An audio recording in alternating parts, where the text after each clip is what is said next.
Hola, buenas noches, bienvenidas, bienvenidos al Cine Diván del 31 de enero, volviendo después de las vacaciones. Espero que estén muy bien, con muchas ganas de ir retomando de a poco las actividades, que es el estado en el que estamos nosotros, volviendo, retomando de a poco las actividades en vivo, después de haber hecho algunas cosas grabadas que espero que hayan aprovechado, disfrutado. Espero que se esté escuchando y viendo bien. Y bueno, y hoy vamos a trabajar un poquito sobre la película Retablo. Primera aclaración, fundamental e innecesaria. No soy Andrés, soy Rodrigo.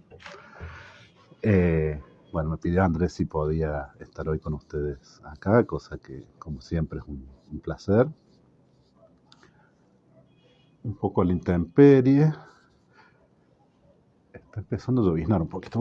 Antes de empezar voy a hacer un cambio de escenografía. Espérenme un segundo.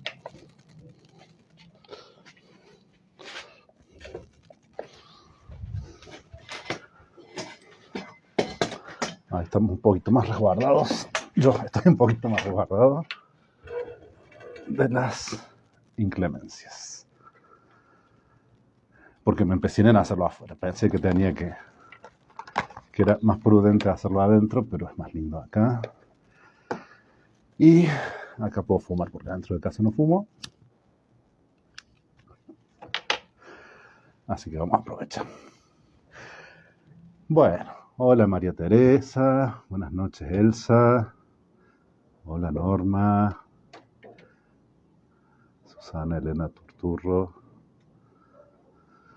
Bueno, vamos a ordenarnos. Entonces les decía, primera aclaración ya formulada innecesariamente, no soy Andrés. Segunda, estamos en Cine y Diván. Vamos a charlar un ratito sobre la película Retablo, que espero que hayan podido ver.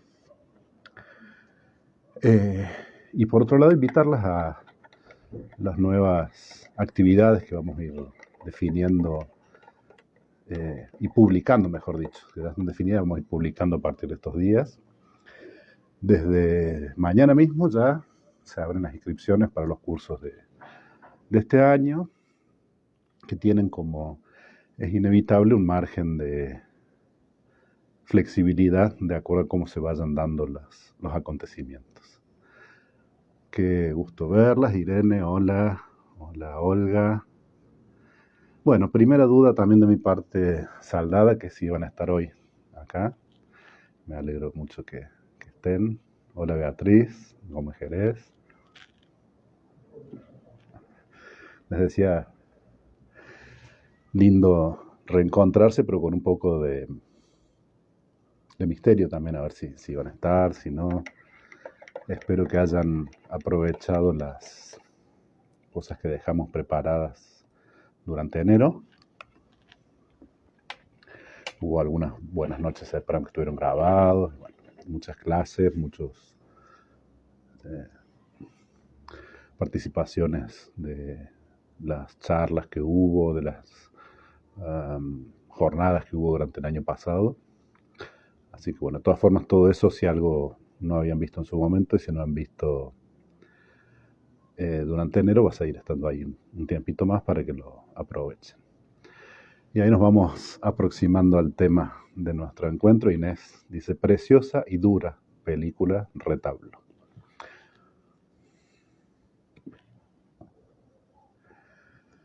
Bueno, primera que les cuento que yo no la había visto, la había elegido Andrés. Y sí, me sorprendió porque no sabía absolutamente nada de ella hasta que la vi. Por supuesto, lo primero que sorprende es el idioma, ¿no? Es muy raro encontrarse con una película en quechua. Es un dato interesante, después un poquito más hacia el final lo vamos a retomar, pero es un dato muy importante que esté en quechua y también es interesante saber que no fue escrita originalmente en quechua, sino que el director la había escrito en castellano y la actriz la que hace de Anatolia, fue la que le propuso hacer algunos diálogos en quechua y finalmente se hizo toda la película así, que es un idioma que el director no maneja, así que necesitaba un intérprete para que le vaya contando qué es lo que efectivamente decían los actores. Otro dato simpático es que Segundo, el chico que hace el personaje de Segundo, no es actor profesional, no lo era por lo menos hasta ese momento, lo eligieron en un casting y fue la primera película que hizo. La chica que hace de Anatolia sí, es una actriz parece bastante conocida en Perú. Quienes hayan visto La teta asustada la reconocerán de allí, ella ganó un premio por ese papel. Y el actor que hace Noé, además de actor, que él sí es actor, es artista plástico. Así que contaba con algunas ayudas, algunas ventajas para este papel en particular. Y así como la actriz que hace de Anatolia había ganado algunos premios, esta película tuvo muy buena repercusión en los festivales, ¿no? Es la primera película de Álvaro Delgado Aparicio, el primer largometraje, y le fue muy bien en los festivales, en Berlín, en Estados Unidos. Hola Nidia, buenas noches. Así que bueno, eso es lo que estuve un poco investigando de retablo, de los alrededores de la película, de cómo se hizo. Eh, Hola Maite, buenas noches. No sé si dije que es del 2017 y se estrenó. Costó bastante estrenarla, parece, en Perú y no se pudo ver en Ayacucho, que es en la zona donde está filmada, porque en ese momento no había cines ahí, ¿no? Bueno, vamos a pensarlo un poquito, a retablo y como siempre, por favor, leo lo que les haya producido esta película tan particular.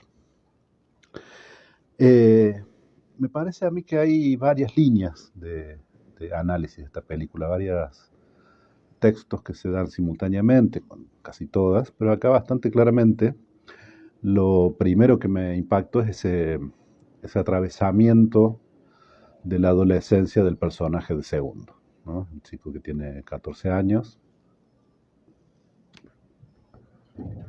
y que está bastante claro cuál es el futuro que su familia tiene previsto para él y que él mismo ha aceptado y que a lo largo de la película se va a poner en juego. Después hay una descripción bastante particular de un entorno que es también bastante particular, ¿no? De los Andes, de la zona de Ayacucho en el Perú, de la vida rural allí, que es donde transcurre todo esto, un poco um, escenario, el escenario físico y también el escenario humano, porque esos espacios tienen una cultura que les es muy propia y que curiosamente no es la que él tiene más cerca, la que Segundo tiene más cerca en su familia nuclear, ¿no?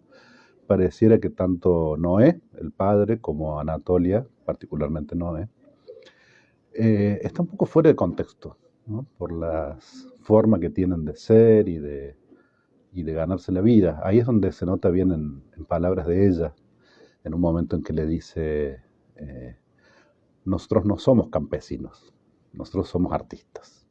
Acá hay otra cosa que está en juego, ¿no? Y esta sensación de que esta familia está muy incorporada a ese contexto, pero a la vez no está asimilada, ¿no?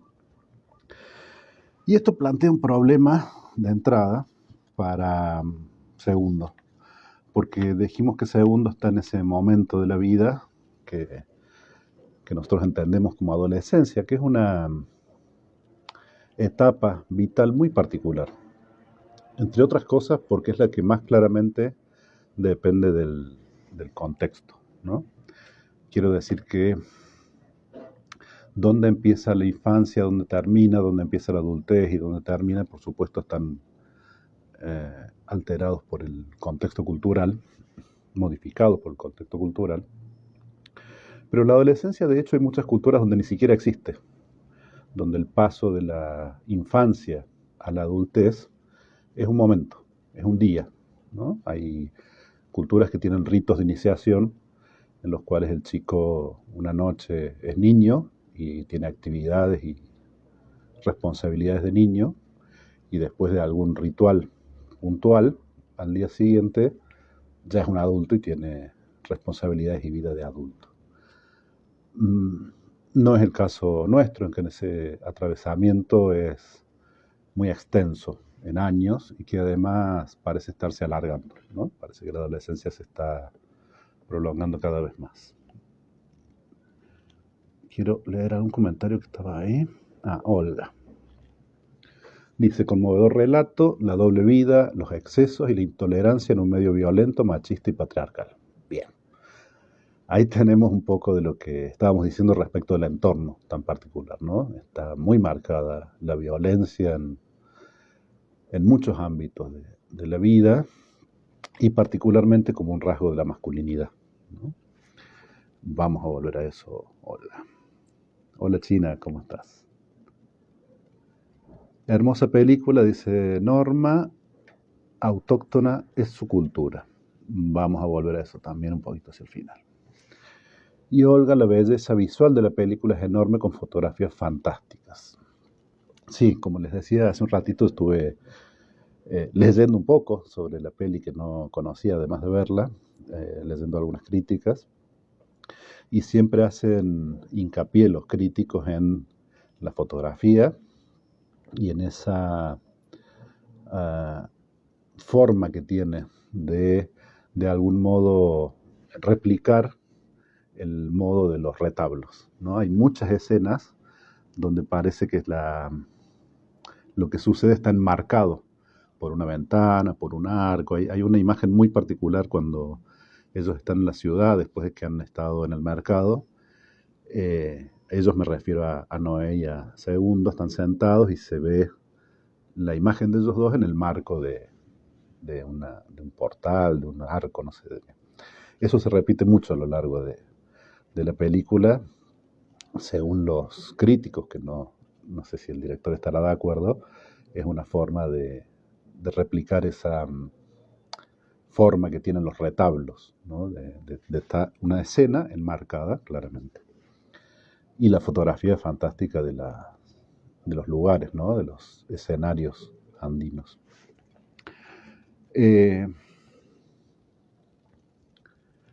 Yo creo que eso y el uso del quechua, que como les decía no fue una elección original, sino que se dio una vez comenzado el rodaje, le dan una identidad muy fuerte a esta película, ¿no? Es imposible pensar esta película en casi cualquier otro entorno, aunque por supuesto podrá haber situaciones similares, pero está muy enmarcada por eso, y tiene una mirada también sobre eso, que es lo que le decía hace un rato creo que a Olga, a ver, sí, que quiero volver un poquito hacia el final.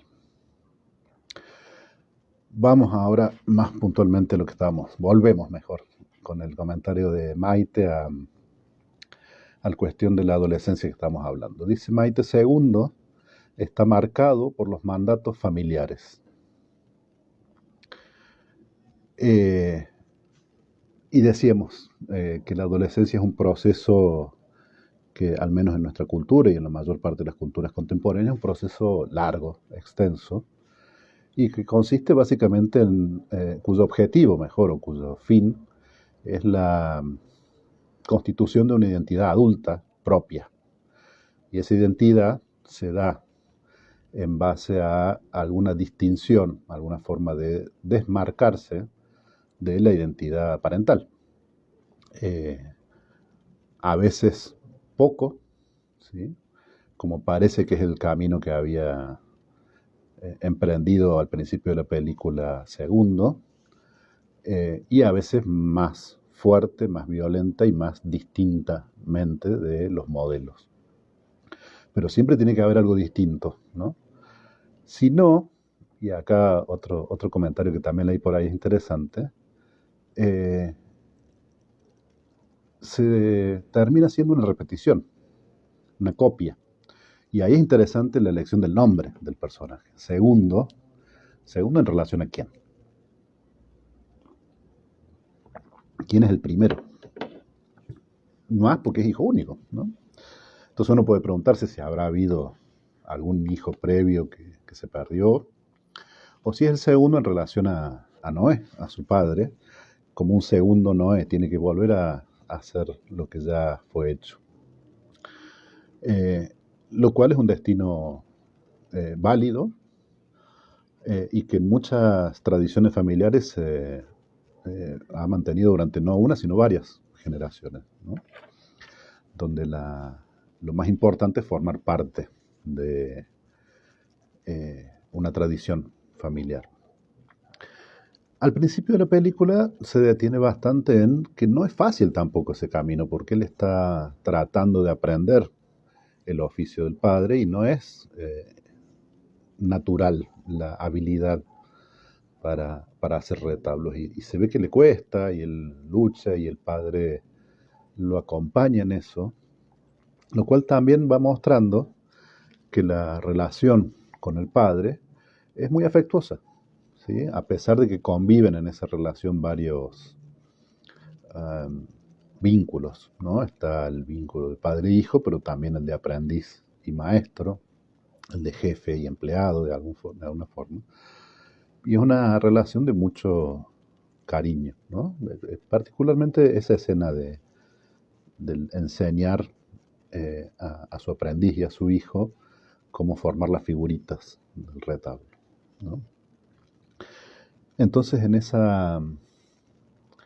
ese proceso que se venía dando durante la primera parte de la película, podríamos estar viendo un retrato de una adolescencia poco disruptiva respecto de la tradición familiar, donde ahí se muestra una cultura que tiene sus particularidades, se muestra un oficio muy puntual, que es el de retablista, eh, con la complejidad que tiene, ¿no? La movilidad, ir y venir en esos ambientes y negociar y vender. Eh, Me detengo un segundo a mirar comentarios. Siempre se abren puertas, dice Nidia. También es interesante cómo a veces se ve desde dentro de los retablos cuando se abren las puertas. Los colores de los paisajes se replican en los retablos, dice Olga. Sí, hay una gama de colores interesante. Y dice Olga también, a segundo le aparecen dudas y reflexiones que lo arrancan de la adolescencia. Ahí volvemos a eso porque estás unos minutitos más adelante en la peli. E Inés dice, pero también quiere conocer el mundo y salir de ese lugar agresivo.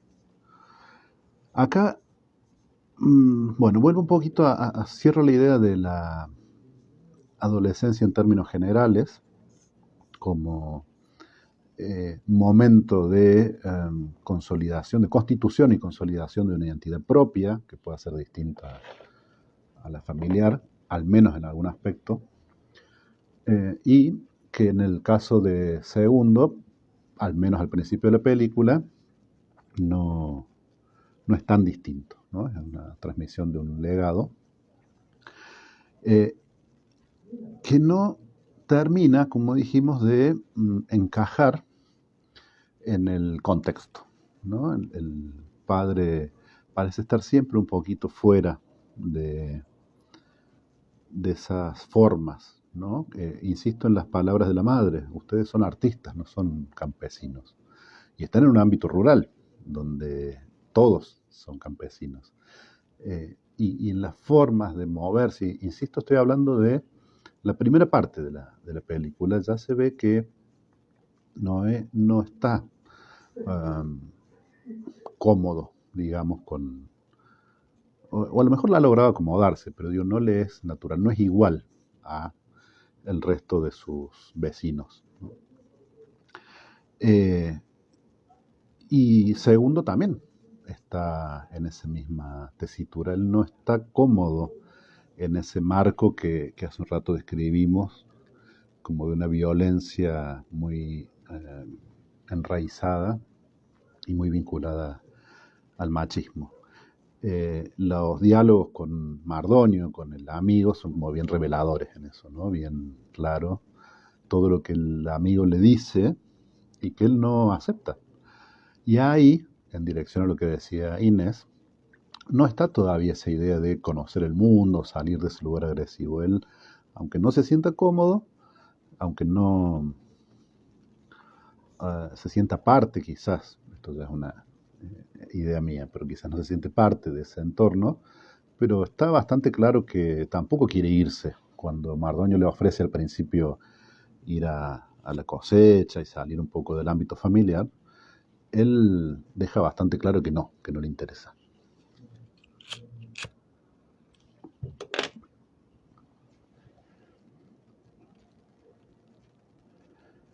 Ahí, Norma, también te estás adelantando un poquito con la pena. Al principio no hay pena. Al principio lo que hay es admiración, quizás idealización. Está la idea de que ese hombre que juega el doble rol de padre y de maestro en un oficio, eh, todo lo que hace está bien y todo lo que tiene para enseñar es válido. Hay una mirada de mucha admiración en él, de mucho, además de respeto y además de obediencia en un punto. Él quiere ser eso. Él quiere ser un creador de retablos, como lo es el padre, y recibir también, vuelvo a suponer, eh, algo de la admiración y el respeto que recibe de parte de los otros, que mientras más lejos parecen estar del lugar donde viven, digo, cuando van a la ciudad, cuando van a llevar los retablos, hablan de sus retablos con mucha admiración y de su oficio, le dicen maestro, el maestro retablero. Y dice Olga, no es una persona psicológicamente frágil, que bebe de más, tiene crisis de llanto y una evidente angustia. Sí, quizás el primer indicio de que hay algo ahí que no es tan idílico como viene pareciendo en relación a la relación entre ellos y en relación a su trabajo y cómo Segundo va adquiriendo las habilidades del oficio, son esas actitudes de Noé, ¿no? De emborracharse, de llorar, sin que nosotros sepamos bien, al menos en ese momento, por qué.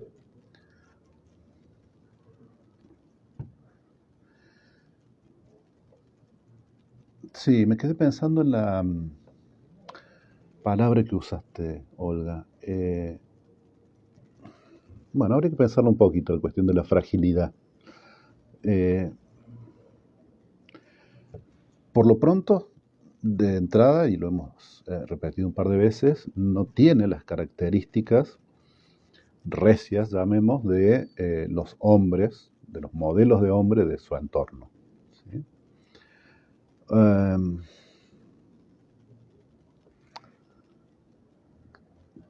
Nada, hasta ahí. Digo que habría que pensar un poco si eso está vinculado a la fragilidad o no. Dice Lidia, creo que tiene un lugar de cierto privilegio, maestro en la comunidad, hasta que se viste. Noé, algo diferente, solo en las fiestas se integra. Ajá. Se viste. Mm. Me quedo con la primera parte, sí, hay una cuestión también de cierto privilegio, que es lo que suponemos Segundo admiraba y quería para sí, eh, hasta que sucede la primer quiebre importante en la película, que es el descubrimiento del secreto, ¿no? Esa escena en la camioneta donde hay unos saltos y él ve la mano de su padre masturbando a otro hombre. El primer impacto de eso tiene que ver con una serie de eh, retracciones de parte de él, ¿no? Eh, a ver, porque tenía unas notas y no las estoy siguiendo. Eh, Se retrae y se distancia de sus padres, eh, y se lo nota, además de callado, nunca fue un chico de mucho hablar parece, eh, pero ante preguntas directas de la madre y dudas del padre que lo habla con la madre, él se niega a contar qué le está pasando y se eh, visibiliza a través de la agresividad, ¿no? Se pone agresivo, porque hay algo que evidentemente no está sabiendo, no está pudiendo saber qué hacer con eso, que él ha descubierto y que es un secreto que al menos para mí fue más claro después en la película, las connotaciones tan terribles que tenía ese secreto, ¿no? Al principio, bueno, hay desde una cuestión de infidelidad que no parece tener mayor importancia en la película, ¿no? No me termino de imaginar cómo hubiera reaccionado ni la comunidad ni la misma Anatolia si la cuestión hubiera sido con una mujer. Eh, Voy a revisar las notas. Mm.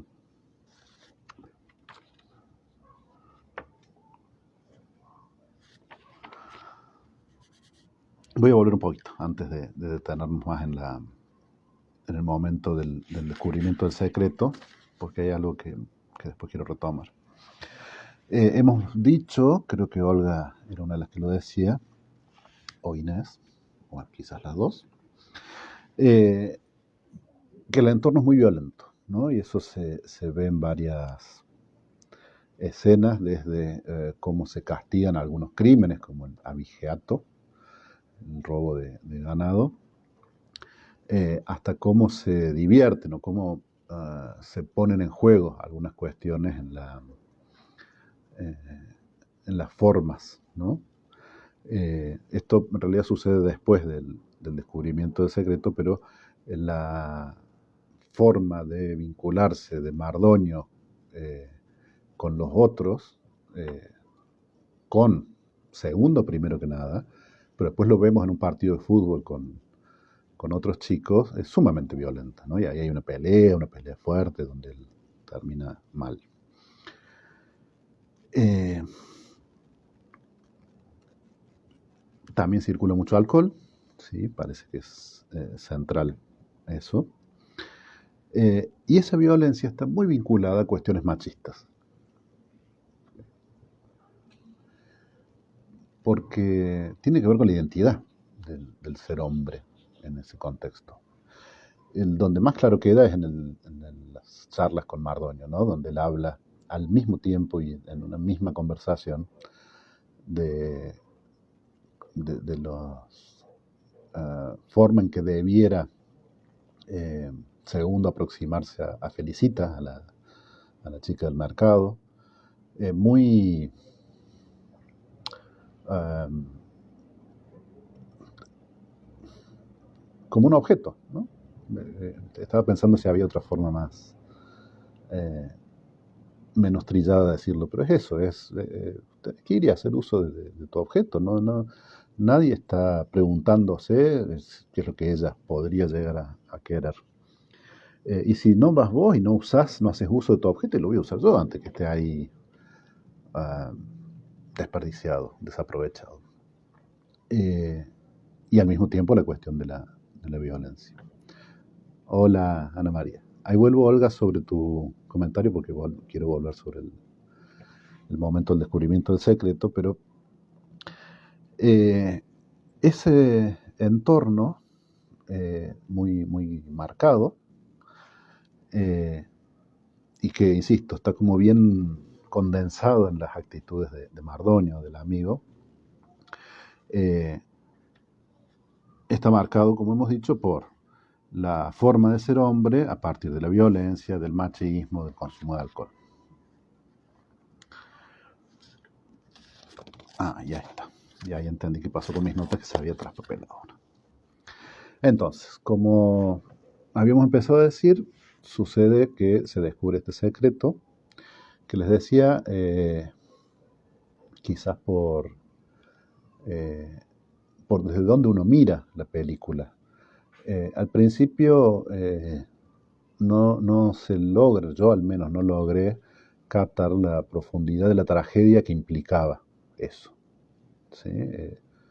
Digo, para ningún chico probablemente de ningún lado, ni de los lugares de las ciudades más posmodernas, eh, es menor descubrir a su padre en una infidelidad con un hombre. Pero después vamos a ver que en esta comunidad es realmente un problema trágico. Ante el descubrimiento de eso, él se retrae y empieza a desidealizar a ese padre. Empieza a poder reconocer cosas en ese padre que no, no forman parte de ese ideal que al principio habíamos visto de cierto prestigio, de privilegio, de reconocimiento de los otros y de distinción, que lo hemos puesto en cómo los otros tratan al padre, en cómo la misma madre se lo recalca cuando le dice que forma parte de una familia de artistas, a diferencia de los campesinos. Entonces, retomando lo que decíamos de la adolescencia y uniéndolo con esto que estamos diciendo, la salida más lógica frente a la idealización y el reconocer que el padre finalmente no era eso que la había idealizado es buscar algún otro modelo. Entonces uno mira hacia alrededor. En general esto sucede en otras culturas, en los grupos de pares, ¿no? Donde están las marcas generacionales, ¿sí? Se juntan los amigos y hablan de los viejos como los que no entienden. Porque hay un orden nuevo que tiene que ver con la juventud y con lo que ellos están descubriendo. Entonces ahí cae la idealización y la identidad empieza a nutrirse no solo de la tradición familiar, sino de la tradición cultural. Pero aquí se encuentra, segundo, con que en el entorno él no encaja, porque él forma parte de esa tradición familiar y hay cosas de eso que sí le han impactado y no puede. No fue sin querer que elegí esa palabra, pero es así. No puede salirse de la tradición familiar para adaptarse a la cultura del entorno. No puede porque hace el intento, porque lo primero que piensa es salirse de la familia para ir a cosechar, como le había propuesto Mardonio, porque lo primero que se le cruza es tratar de uh, ejercer esa supuesta propiedad sobre Felicita, ¿no? Va uh, está claro que no hay un acercamiento desde la seducción, sino que hay un intento, una ilusión en el sentido de una fantasía de abuso. Y él no puede, no puede hacer eso. Otro momento muy interesante es el momento de la fiesta, ¿no? Donde se pone como en juego todo esto, donde está esa tradición tan ajena también a nosotros, que nos parece un poco rara de pelear a latigazos, ¿no? Y que lo lleva a él a provocarse dolor. Ahí volvemos a eso. Es una escena interesante, pero quiero... Ana María, creo que te había saludado. Hola por las dudas. Hola Irene. Qué bella película, qué bella y original película elegiste, gracias. Las gracias, como decía al principio, a Andrés, que fue quien la eligió. Iba a estar él hoy esta noche y me pidió que lo reemplace, pero decidimos conservar la peli, así que yo también la descubrí gracias a esto que estamos haciendo. Dice Nidia, ese descubrimiento lo confunde y lo enoja, no puede digerirlo. Cuando va a comulgar seguramente lo ve en pecado. Bien, me encanta la palabra digerir en este contexto, porque es eso, es algo que se ha tenido que tragar de algún modo y que está ahí adentro, como si hubiera tragado una piedra que no puede digerir, no puede procesarla de modo tal que la pueda incorporar o expulsar. Está ahí eh, provocándole algo que él no puede procesar. Bueno, dice, cuando lo ve comulgar, seguramente lo ve en pecado. Sí, estoy pensando, y lo ve bien, en esos términos. Hay algo de hipocresía, y ahí aparece otra cuestión interesante, porque se mencionó hace un rato la palabra hipocresía. Es un poco inevitable en la mirada de un adolescente que ha idealizado durante su niñez a los padres y que siente que le han hecho creer algo que era fantástico y a la vez descubre que no es cierto. Entonces siente que hay algo de engaño allí, hay algo de hipócrita, como lo es ir a comulgar en pecado. En términos más generales y amplios, me parece que tiene que ver con eso. Digo, tomo lo que decís, Nidia, y en términos generales no es como se muestra. Hay algo secreto, oculto, que de algún modo le quita validez a todo lo que me ha enseñado, lo que me ha mostrado, y que por otro lado es lo que segundo es, ¿sí? Porque hasta ese momento toda su seguridad estaba basada en yo quiero ser como mi padre, quiero hacer lo mismo, y si de repente ese modelo se convierte en algo que es falso, y entonces la cuestión vuelve sobre sí mismo, quizás haya ahí algo de culpa o de angustia vinculada a esa agresión sobre sí mismo que les decía hace un rato, ¿no? Es una escena muy fuerte donde él se lastima y que está cargada de muchas posibles interpretaciones. La primera más directa es, él está en ese proceso de querer asimilarse de algún modo a la cultura, donde se ve que eso es lo que los hombres hacen, ¿no?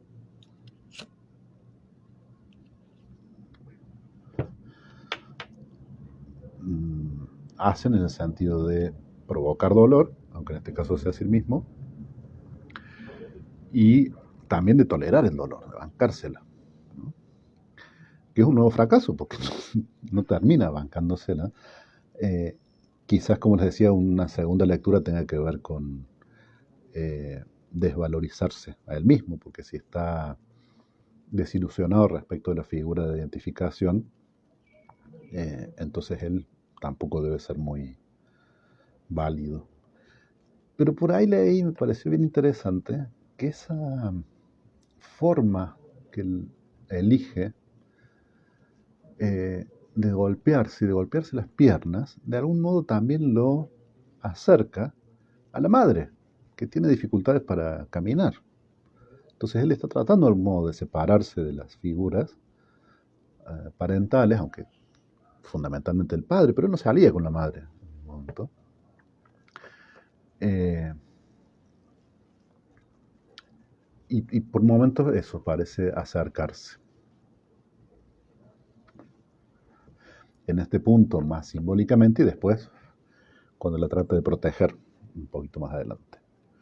No quiero atrasarme mucho con los comentarios.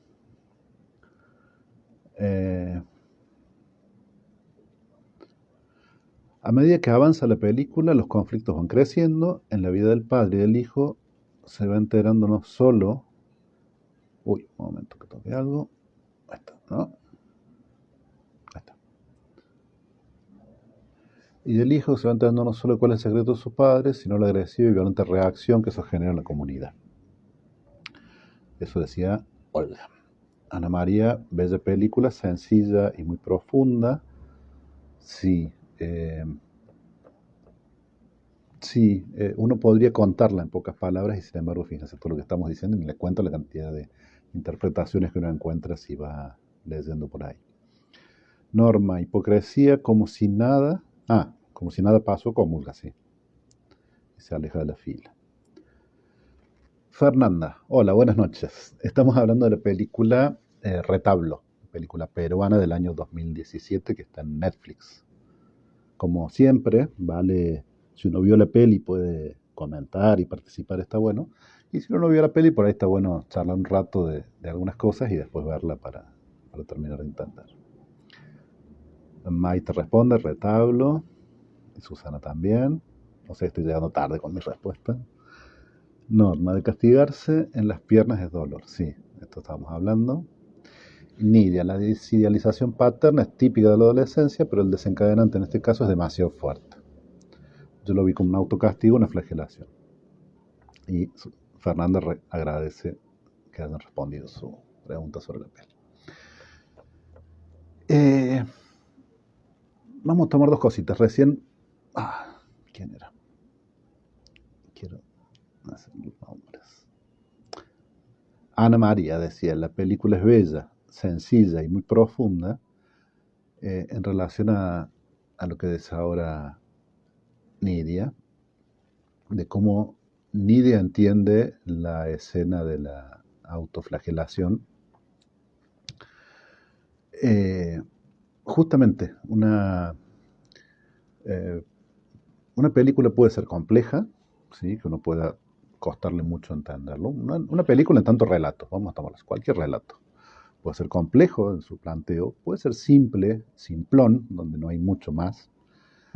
O quizás lo que sea más difícil de lograr como en este, que sea simple, en el sentido que uno puede relatar los hechos bastante sencillamente, en 3 frases se puede contar esta película, pero a la vez con muchísimas posibles lecturas. Es decir, que hay un estímulo simple, pero que provoca muchísimas reacciones distintas. Y por eso uno puede, primero, distintas personas la van a ver distinto y van a entender distintas cosas, pero incluso uno mismo puede entender de distintos modos y a veces de modos superpuestos. Entonces vale, en relación a lo que decís, Nidia, de que es un autocastigo frente a algo que él no puede digerir, como decimos hace un rato. Vale también pensar que a la vez, sin darse cuenta, se está acercando a la madre. Y vale también pensar que está adoptando un modo de virilidad que él necesita, porque entre otras cosas, hacerse grande para un adolescente varón es hacerse hombre. Y eso es lo que él tiene que plantearse. Maite, la esposa no puede comprender y termina trágicamente.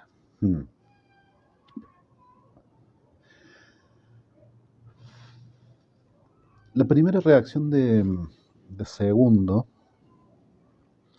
después ya del siguiente hito en la película, que es la golpiza que recibe Noé, cuando él llega, y es interesante que después de ser bastante explícita la película en algunos momentos respecto a la violencia, ese que es el momento, el punto de quiebre de algún modo, no lo muestra. Vemos lo que pasa después. Cuando Noé ya está golpeado, cuando Anatolio le dice a Segundo que vaya a buscar ayuda, y donde él va, pide ayuda y le dicen que lo que Noé ha hecho es imperdonable y que nadie los va a ayudar. Y cuando él vuelve, ya la actitud no es del hijito que debe ser cuidado, sino de alguien que tiene que cuidar. Y cuidar, en este caso, es disfrazar un poco lo que ha sucedido. Él no le dice, no nos van a ayudar porque papá ha hecho algo muy terrible, sino no encuentra a nadie. Que no es suficiente porque Anatolia, de todas formas, va y se entera de lo que está pasando, pero es una forma, de algún modo, como especular, como un espejo de las cosas que él no le han dicho eh, y que lo cuidaban, ¿no? No diciéndole algunas cosas. Hmm. Es interesante, nos llevaría a otro lado pensar un poco esto como eh, esta idea de hace un rato de que hay cosas que no se, hay informaciones que son difíciles de digerir hasta tanto uno tenga el sistema digestivo mental suficientemente desarrollado, eh, no nos hace proclives a veces a exponer a los chicos a informaciones que son demasiado difíciles de digerir, ¿no? Sin que esto constituya una defensa de la mentira o la hipocresía que decíamos hace un rato, ¿no? Es complejo. Dice, Nidia es simple pero muy profunda y lleva un importante proceso de cambios personales. Bueno, eso está clarísimo y de algún modo, en ese sentido, es muy canónica, es muy um, uh, respetuosa de ciertas cuestiones dramáticas, dramatúrgicas, en la forma que está construida y que donde fundamentalmente lo que uno espera es que haya un cambio, que haya una evolución de un personaje. Y se pregunta Nidia si la mujer sabría este secreto. Mm, También habría que desglosar a qué nivel nos referimos que sabía, si podría haber sabido. Da la sensación que no, aunque en este punto de la hipocresía que estamos diciendo, quizás en algún nivel sí, o a lo mejor lo intuía. Eh, Después de haberse enojado tanto, segundo, de haber tratado de elegir, porque ese finalmente es el problema, que hay en principio solo dos posibilidades. O se eh, mantiene la tradición familiar y se hace lo que se convierte él en el adulto en el que estaba previsto que se convierta, o, es decir, es un artista o es un campesino. Esas son las dos posibilidades. Un campesino que forma parte de esa cultura que hemos definido en base, por supuesto, a sus peores rasgos. Después vamos a tomarnos un ratito para eh, eh, relativizar un poquito eso. Y entre esas dos opciones él no puede salirse de lo que ya ha sido fundado en él. Entonces vuelve. Y de hecho, como exactamente está diciendo Olga en este momento, lo cuida al padre y no puede abandonarlo. Así como no pudo adaptarse, asimilarse al entorno, tampoco puede dejarlo solo. Y ante el pedido de la madre de que se vaya con él, él dice, no, no puedo dejarlo solo. Y lo cuida y pareciera que en ese momento está volviendo todo un poco al principio. A pesar de lo terrible que ha sucedido, y lo terrible acá de nuevo, tomo la idea de lo trágico que es en ese contexto la cuestión de la homosexualidad. ¿Sí?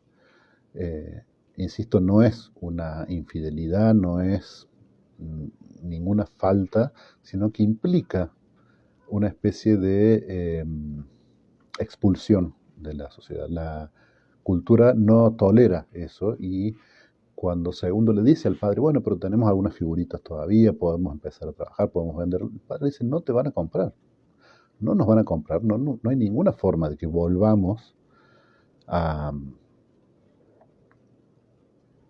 a vivir como vivíamos. Eh,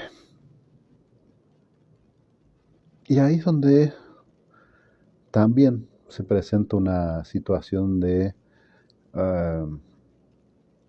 múltiples lecturas, que es el suicidio del padre. ¿no? El padre se mata y una primera posibilidad es pensarlo como él sabe que no es posible volver, que la vida que le espera no le interesa vivirla si no puede hacer lo que quiere. La otra lectura posible de ese hecho es que quiera liberar al hijo, ¿no? De la carga que es cuidarlo y de hacerlo, de algún modo obligarlo a no seguir sus pasos. Y sin embargo, de algún modo es la condena final, porque frente a eso, a él ya no le queda, a Segundo no le queda otra posibilidad que seguir el camino del padre, ¿no? Y eso se ve al final en la escena en la que él cierra la casa, se va de ese contexto, suponemos, y se va con el sombrero del padre, y ya ha dejado claro eh, que los retablos van a seguir siendo parte de su vida, porque la forma de despedirse del padre es construir ese primer retablo donde está él aprendiendo con su papá. Dice Olga, necesitaban mucha tolerancia para aceptar en la familia lo que el entorno rechaza con violencia. Es el tema, ¿no? De la película, el amor, la tolerancia, el director lo dice por ahí en algún lado, o como contraparte, la intolerancia, la violencia. Y ahí, a ver cómo estamos de hora. De rato terminamos. Ahí me quería detener un poquito porque entre las cosas que encontré, hay una lectura que me parece interesante, que es que la película no deja de tener una mirada un poquito colonial respecto de esto. ¿Y a qué me refiero o a qué se refería el autor de ese artículo puntual? Si bien está hablada en quechua, no es una película quechua, y esta ida y vuelta que nosotros hemos hecho entre el entorno cultural y la familia está planteado como una, de un lado la tolerancia, lo más, llamémosle de algún modo, la modernidad, y por otro lado la tradición basada en prejuicios, en violencia, en el machismo. Y corremos el riesgo de pensar que acá los buenos son los de la familia de Segundo y los malos son los otros. Y que esos son las personas que viven en los Andes peruanos. Por eso también es interesante detenernos cuando decíamos que estamos definiendo esa cultura por lo peor que tiene, ¿no? Está claro que hay mucho más allí, hay muchas otras cosas. Y lo más importante, me parece a mí, es que lo que hemos utilizado para definir como, y que yo digo que son las peores características, no le son propias. Eh, todos nosotros, todas las culturas tienen algo de eso, y todos nosotros como miembros de una cultura tenemos algo de eso, que a veces se pueda plasmar, como en este caso, en una cuestión machista y violenta y homófoba, que insisto, no nos es tan ajeno, pero que aún si de algún modo sentimos que hemos tomado distancia de algunas de esas cosas, eh, es cuestión de mirarse un poco para encontrar el punto en el cual algo de eso sigue presente. Les voy a contar una pequeñísima anécdota.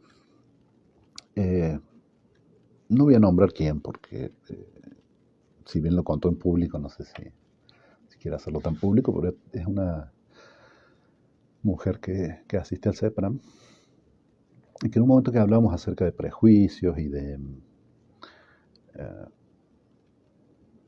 no sé si concretamente racismo, ella decía, yo toda la vida pensé que no era racista y que yo no tengo ningún problema con las personas por su raza y los negros y los no sé. hasta que pensé que mis hijos podrían formar familia con una persona negra. Y algo internamente me generó, ¿no? A eso me refería hace un rato con decir, bueno, sí, todo esto cuando uno lo ve en una película dice, estos qué intolerantes que son, o qué difícil. ¿Cómo no?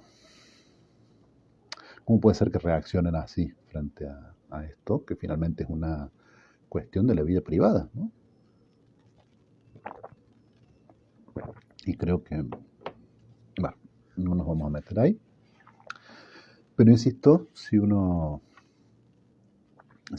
esto también decía alguien, no me podrá acordar alguien, pero algo así como, si uno se cree tolerante, es porque no ha encontrado todavía el punto de su propia intolerancia. Es decir, que cuando veamos, como en esta película, que hay una comunidad que tiene ciertas características que nos puedan sorprender por su virulencia, más que tomar distancia de eso y juzgar de algún modo, es interesante pensar cuáles son de esas las cosas que a lo mejor no nos son tan ajenas. Dice Nidia, pensé que lo habían matado a Noé. El pueblo está como abandonado. Hasta las ovejas no están. Interpreté que se habían ido, los otros dejándolos solos. Ayúdenme a ver mejor esa parte. Eh,